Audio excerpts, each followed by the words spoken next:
Hi, my name is Lindsay Ventura, and I'm a National Manager for Outreach and Education here at the American Liver Foundation. Part of my job is to help create content for our Liver Life blog, so I am here today to do just that. I'm here today to talk to you guys about World Hepatitis Day. World Hepatitis Day takes place every year on July 28th. It brings the world together under a single theme to raise awareness of the global burden of viral hepatitis and to influence real change. In 2020, the theme is Find the Missing Millions. Worldwide, 290 million people are living with viral hepatitis unaware. Without finding those undiagnosed people and linking them to life-saving care, millions will continue to suffer and lives will unnecessarily be lost.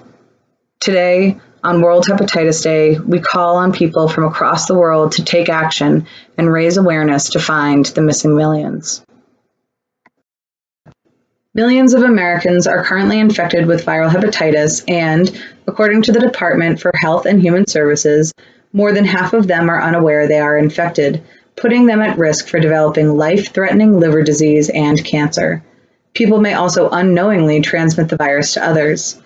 In America, it is estimated 67% of people living with hepatitis B and 51% of people living with hepatitis C remain undiagnosed.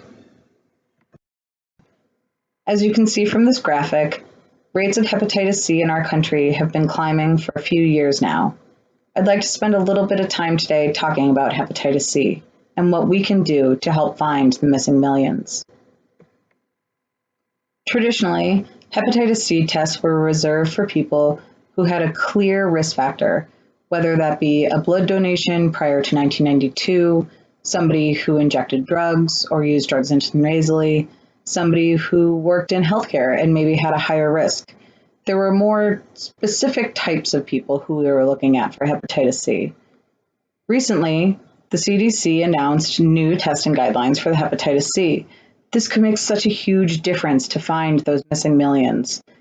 The new guidelines suggest that every adult should be tested for hepatitis C at least once in their life. This means anybody over the age of 18 should be tested. Additionally, every pregnant woman should be tested every single pregnancy to ensure that mothers are not passing this deadly virus on to their children. And the traditional guidelines remain that everyone with risk factors be tested regularly.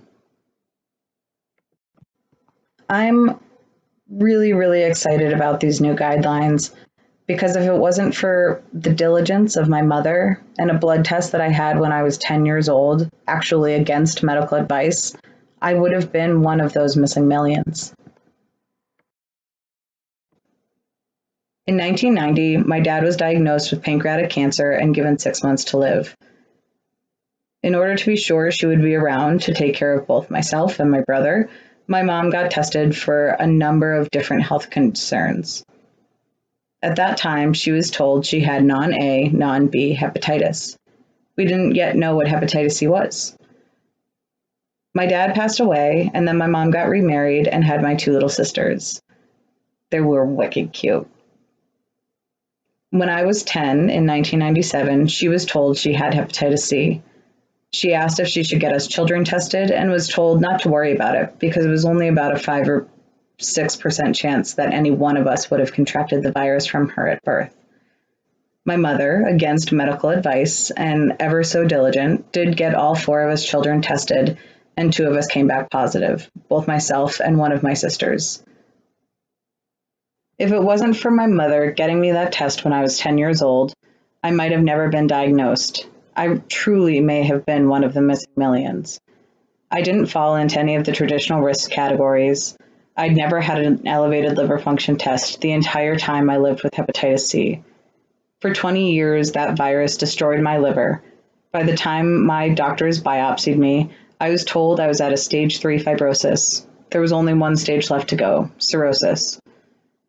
At 20 years old, I had to face the fact that if I wasn't able to be treated and cured for hepatitis C, I might not make it to 30 without a liver transplant. Thankfully, I was tested, I was treated, and I was successfully cured with interferon and ribavirin. I was able to graduate from college. I've been blessed to work at the American Liver Foundation for the last 5, almost 6 years. I've advocated for people living with liver disease, but hepatitis C and viral hepatitis will always have a special place in my heart. I know the barriers that stand in the way to getting tested, the stigma that exists for hepatitis C. Thankfully, the American Liver Foundation is here with resources and support, no matter how you got hepatitis C or how you ended up with liver disease. So please, today, on World Hepatitis Day, shoot your doctor an email. See if you've ever been tested for hepatitis C. Let them know that you want a hepatitis C test the next time you go. Please get tested, because if you have hepatitis C, you can get treated and you can get cured.